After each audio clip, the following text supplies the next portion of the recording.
절 두째 줄이며 대림절로는 세 번째 줄입니다.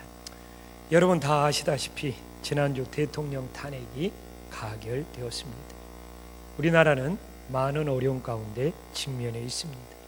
저는 우리나라의 정치의 문제는 국민들의 의식 수준은 나날이 높아가는데 정치인들의 의식 수준은 시간이 흘러도 전혀 발전이 없고 변화도 없는 구태의연한 방식에서 벗어나지 못하는 것이라고 생각합니다. 동일하게 한국교회 문제도 성도들의 의식 수준은 높아지는데 저 같은 목회자들의 의식 수준이 구태연한 옛날의 방식에 머물러 있다는 겁니다. 그래서 최근에도 정치인들이 비난을 받는데 도매급으로 저 같은 목회자들이 함께 비난을 받는 걸 보면서 목회자인 제 자신을 많이 돌아보게 되었습니다. 이제는 우리나라의 위정자들과 목회자들이 옛날 모습 그대로 구태의연한 방식에서 벗어나 국민들과 성도들의 의식 수준에 맞는 새로운 정치와 목회를 만들어 나가야 할 중요한 시점에 서 있습니다. 바로 오늘 이 본문이 에스겔 선지자가 유대 백성들이 구태의연한 방식에서 벗어나 새롭게 되어야만이 하나님의 이름을 거룩하게 할 수 있다고 선포하는 본문입니다. 그래서 저는 오늘 이 본문의 말씀을 통하여 우리나라와 한국교회가 구태의연한 방식에서 벗어나 새롭게 변화되어서 하나님의 이름을, 주님의 이름을 거룩하게 할 수 있는 아주 귀한 대림절이 될 수 있기를 간절히 소망합니다. 이스라엘 백성들이 바벨론 포로로 잡혀갔습니다. 그 이유가 18절에 잘 나와 있죠. 두 가지네요. 그들의 땅에서 피를 흘린 죄와 우상 숭배의 죄를 범했기 때문에 포로로 잡혀간 것이죠. 그런데 20절에 보면 그들은 포로로 잡혀가서도 죄를 범함으로 하나님의 거룩한 이름을 더럽혔다고 나오고 있습니다. 그런데 이게 웬일입니까? 오늘 우리가 읽었던 24절에 보면 그들이 포로로 잡혀가서도 하나님의 이름을 더럽혔는데 오늘 24절에 그들이 어디로 돌아온다고요? 하나님의 고향으로 다시 돌아오게 하신다는 겁니다. 그들을 다시 고향으로 돌아오게 하는 이유가 뭐냐? 오늘 22절에서 읽었잖아요. 누구를 위해서? 이스라엘 백성들을 위해서가 아니고 하나님의 거룩한 이름을 위해서 그들을 다시 돌아오게 한다고 말씀하고 있습니다. 그러므로 그들이 고국에 돌아온 것은 정말 이제 하나님 아버지 앞에서 어떻게 새롭게 되느냐가 고국에 돌아오는 것보다 더 중요한 문제가 되는 것이죠. 만약 그들이 고국에 돌아왔어도 하나님 앞에서 새로워지지 못한다면, 포로가 되기 이전에 죄악된 삶으로 돌아간다면 악순환의 고리를 끊을 수 없는 것이 되잖아요. 우리나라도 탄핵을 했지만 탄핵으로 모든 것이 끝난 것이 아니지 않습니까? 우리 국민들이 탄핵 이후에 우리나라를 어떻게 새롭게 개혁할 수 있느냐, 우리나라를 어떻게 새롭게 세워갈 수 있느냐, 사실 이 문제가 더 중요한 것이잖아요. 그래서 우리나라가 탄핵 이후에도 메비우스 띠처럼 돌고 돌아서 제자리에 오면 안 되는 거죠. 이 메비우스 띠가 돌고 돌아서 제자리에 온다는 겁니다. 이런 우를 범하지 않도록 정말 이 나라가, 우리의 신앙이 새로워질 수 있기를 간절히 소망합니다. 하나님은 고국으로 돌아온 이스라엘 백성들을 새롭게 하기 위해서 어떻게 하고 있습니까? 우리 25절 말씀 다시 한번 한 목소리 읽어보겠습니다. 시작. 맑은 물을 너희에게 뿌려서 너로 정결하게 하되 곧 너희 모든 더러운 것에서와 모든 우상 숭배에서 너희를 정결하게. 그렇습니다. 하나님이 맑은 물을 뿌린다고 말하고 있습니다. 성령의 맑은 물을 뿌리는 이유는 뭐냐 이거예요. 바로 그들의 악한 양심을 씻어서 진실한 양심으로 변화시키기 위함입니다. 그 근거가 어디 있느냐고요? 이 맑은 물의 씻김을 설명하는 성경 구절이 있어요. 히브리서 10장 22절에 보면 똑같은 맑은 물이 나오는데 맑은 물로 씻는 효과가 무엇인지를 너무나 잘 설명을 해주고 있습니다. 이것도 우리가 한 목소리로 함께 읽어보겠습니다. 시작. 우리가 마음에 뿌림을 받아 악한 양심으로부터 벗어나고 몸은 맑은 물로 씻음을 받았으니 참 마음과 온전한 믿음으로 하나님께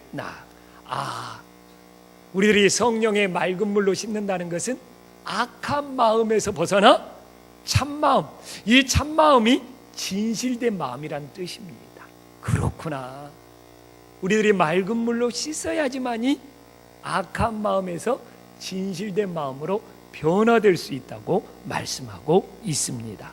그런데 오늘 본문에도 25절의 맑은 물이 26절에는 새 마음을 말하고 있지 않습니까? 그래서 본문의 흐름도 정확하게 일치를 하고 있습니다.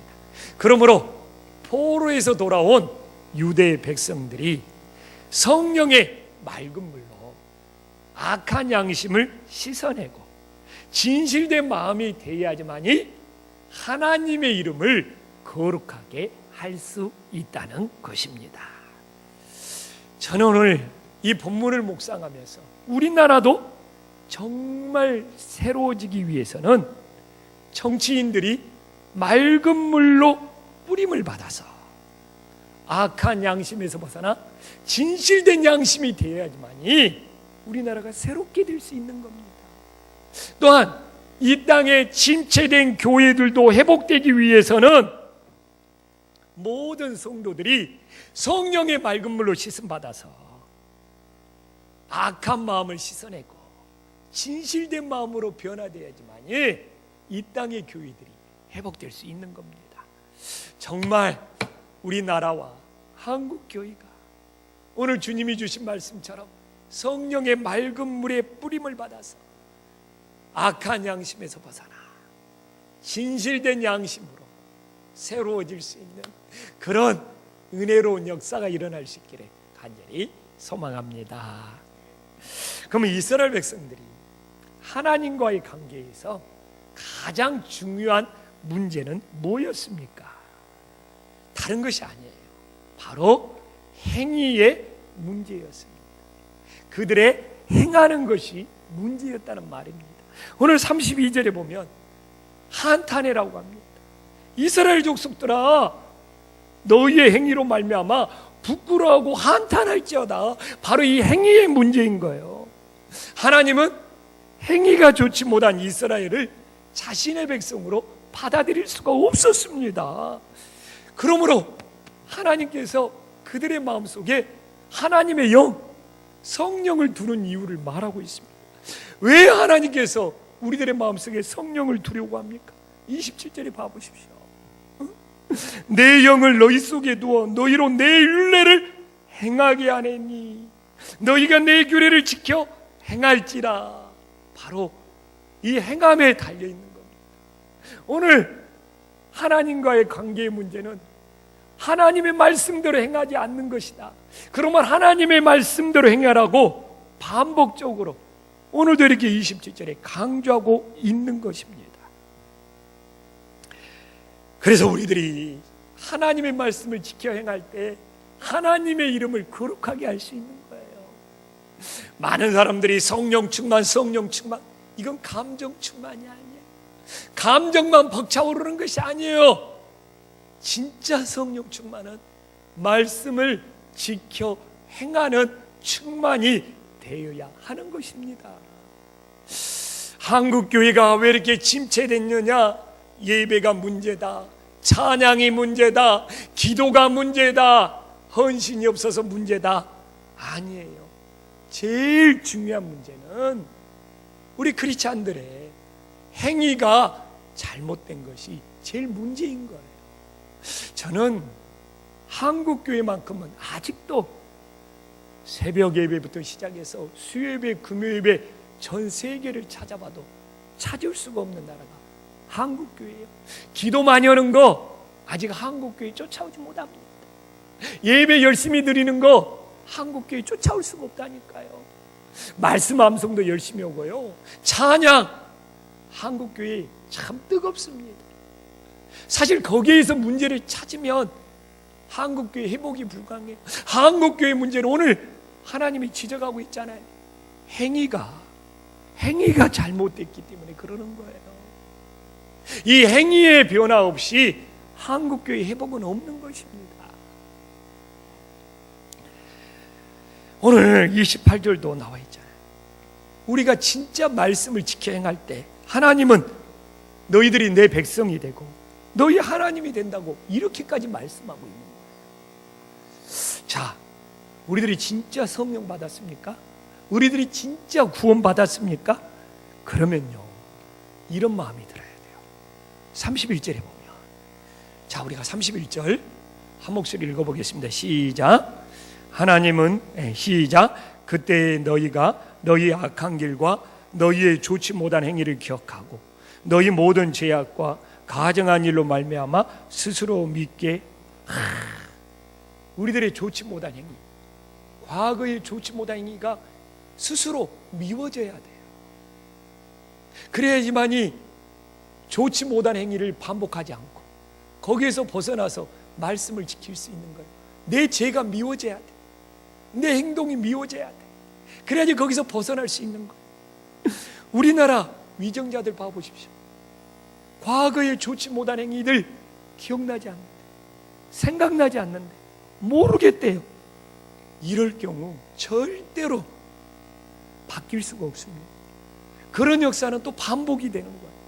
여러분, 내가 죄를 끊으려면 내 좋지 못한 죄악이 기억되어야 되고요, 그것을 스스로 미워할 수 있어야지만이 내 죄악들을 끌어낼 수 있는 거예요. 많은 분들이 이야기합니다. 세월호 7시간 왜 밝혀지지 않냐, 너무 그거 지배하고 쫀쫀한 거 아니냐. 절대로 안 그래. 내가 나같이 평범한 조영식이가 7시간 잤으면 아무런 문제가 안 돼. 그러나 우리나라 최고의 통치자가 7시간을 밝히면 끝나는데 못 밝히는 것은 무슨 이유가 있단 말입니까? 여기에는 세월호 학생들의 303명의 생명이 달립니다. 거기에 7시간 동안 좋지 못한 행위가 있다면 이 진실이 밝혀져서 우리나라 역사가 그 자리에 최고의 통치자의 누가 한든 반복되지 않게 만들어야 되는 거예요. 오늘도 봐보십시오. 하나님은 사람이 밉다는 것이 아닙니다. 좋지 못한 행위를 미워하라고 말하고 있습니다. 그래서 우리가 지금 사람이 어떠냐를 따지는 것이 아니고 국가의 최고의 통치권자가 좋지 못한 행위를 했다면 그걸 기억하고 그 자리에 어떤 사람이 갈지라도 그런 좋지 못한 행위를 반복하지 않아요. 국민들의 생명을 지키고 학생들의 생명을 지키자는 것이지 거기에 무슨 불순한 의도가 있겠습니까? 교회에서도 똑같습니다. 교회에 책임을 져야 하는 조영식 목사가 좋지 못한 행위가 있다면 그걸 기억하고 그걸 미워하고 그걸 버리고 그걸 떠나야 되는 거 아닙니까? 여러분, 봐보십시오. 감출 수 있다, 숨길 수 있다, 은폐할 수 있다, 조작할 수 있다, 또다시 반복됩니다. 이제는 우리 국민들이 너무나 의식수준이 높아져서 더 이상 감출 수 없고 숨길 수 없고 은폐할 수 없고 조작할 수 없어서 이 역사 속에 좋지 못한 행위들을 기억하고 그 행위들을 미워하고 반복하지 않는 나라를 만들어야지 우리 자녀들이 안전하게 살 수 있는 나라가 될 수 있는 거예요. 그래서 지금도 누구 사람의 문제가 아니고 어떻게 보면 거기서 나오는 행위의 문제를 우리는 논하고 있는 것입니다. 우리의 신앙도 마찬가지입니다. 과거에 좋지 못한 행위들을 기억하고 금년에 그것들을 스스로 미워하면서 회개하여 다시 반복되지 않는, 그래서 하나님의 말씀을 지킬 수 있는 은혜의 역사가 일어나기를 간절히 소망합니다. 제가 여러 번 경험한 겁니다. 가끔 장로님들하고 어울릴 때, 우리 교회 장로님들이 아니에요, 제가 외부의 장로님들도 가끔 만납니다. 근데 해서는 안 돼 좋지 못한 행위들을 할 때가 있어요. 그런데 제가 농담 삼아 그럽니다. 장로님, 그거 좋지 못한 행위 아닙니까? 그러면 넉살 좋은 장로님은 그렇게 이야기합니다.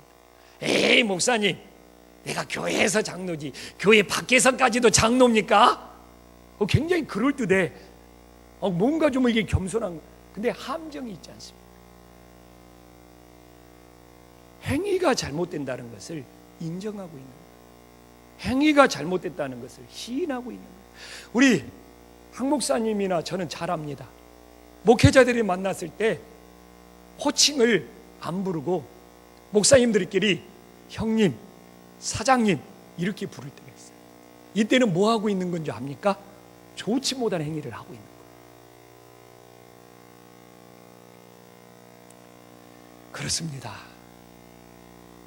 우리의 신앙이 바뀌는 것도, 이 나라가 바뀌는 것도 좋지 못한 행위를 기억하고 오늘 에스겔의 말씀처럼 그걸 스스로 미워하고 버려야지만이 우리의 신앙도 빛이 되고 소금이 되며 이 나라도 바르게 세워질 수 있음을 다시 한번 기억할 수 있기를 간절히 소망합니다.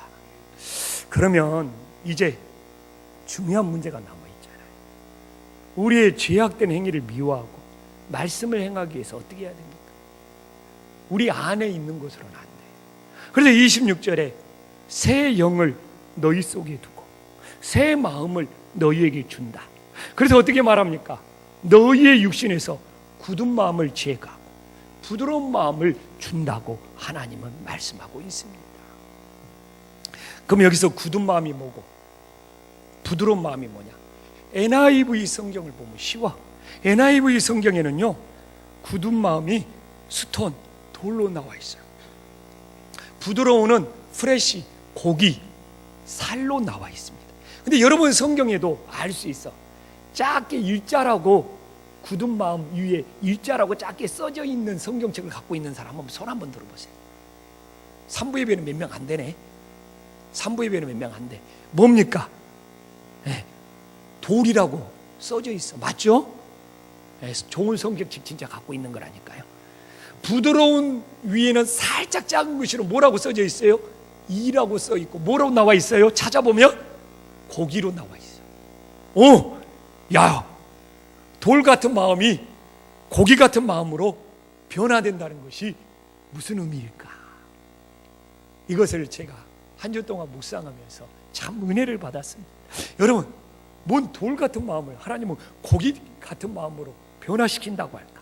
여러분, 여기에서 첫 번째는 우리의 마음을 하나님이 받으시는 제물이 된다는 거예요. 그래서 우리의 마음을 하나님이 받을 수 있도록 변화시켜라는 거예요. 오늘도 우리의 마음이 하나님 앞에 제물이 되느냐 제물이 안 되느냐 이걸 결정하는 거예요. 여러분, 하나님이 성전에 돌덩이를 제물로 바치는데 하나님이 받으시겠습니까? 그러나 하나님은 부드러운 고기, 이 희생 제물은 성전의 제물로 받으시는 겁니다.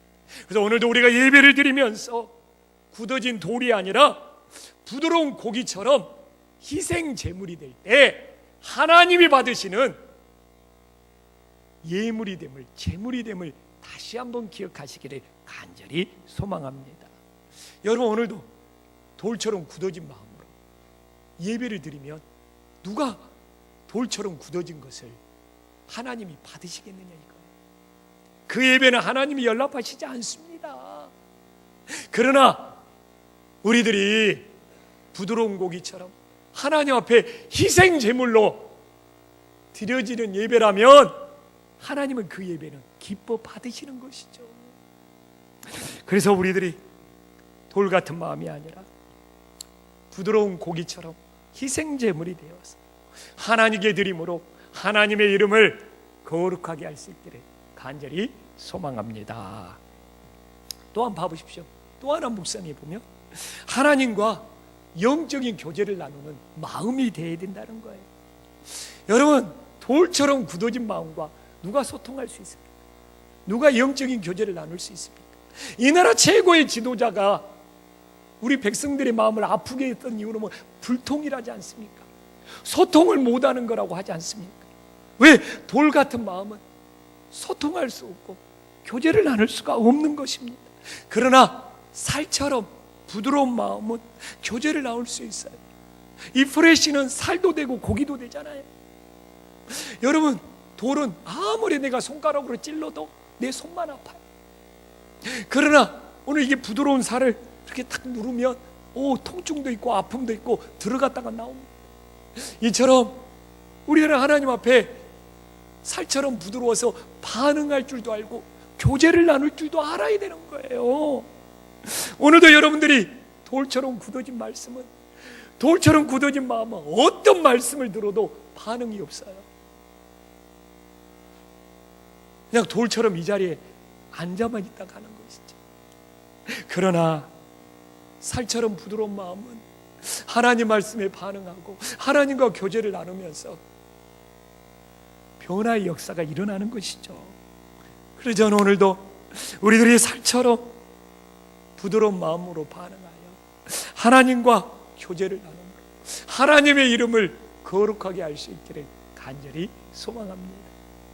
마지막 하나 묵상에서 더 나누고 싶은 것은 우리의 마음이 이웃을 사랑하는 부드러운 마음이 되어야 된다. 늘 말씀은 하나님 사랑이 있고 이웃 사랑이 있어. 여러분, 오늘 18절에 보면 우리는 봤잖아요. 이스라엘 백성들이 뭡니까? 18절에 피를 흘리면서 이웃들의 피를 흘리면서 죄를 지었어요. 여러분, 우리들의 마음이 돌이라면 그 돌멩이를 던지면 상대방이 상처를 입고 아파하고 피를 흘리는 거예요. 부부가 살면서 돌멩이 같은 말을 던지고 돌멩이 같은 행동을 한다면 상대방 상처를 입는 거예요. 마찬가지입니다. 사람들의 만남 속에서 내 말이 돌멩이처럼 치고 돌멩이 같은 행동을 하면 상대방은 상처받고 피 흘리고 아파하는 거예요. 그러나 여러분, 살처럼, 이 프레쉬 살처럼 고기처럼 부드러운 마음은 상대방을 감싸주고 상대방을 위로해주고 상대방을 평안하게 할 수 있는 것입니다. 올 한 해를 돌아보면서 우리의 행위는 어땠습니까? 내 마음에 돌멩이가 있어. 이 돌멩이를 가지고 내 가족을, 내 교인들을, 내 이웃들을 돌멩이처럼 아프게 했는지, 피 흘리게 했는지, 아니면 살같이 부드러운 마음으로 감싸주고 위로해 줬는지 우리 자신을 돌아보면서 부디 짧은 인생 살아가면서 서로 돌멩이로 치듯이 말로 치고 행동으로 치지 말고 부드러운 살처럼 감싸주고 안아줄 수 있는, 그래서 하나님의 이름을 거룩하게 할 수 있는 믿음의 백성들이 될 수 있기를 간절히 소망합니다. 기도하겠습니다.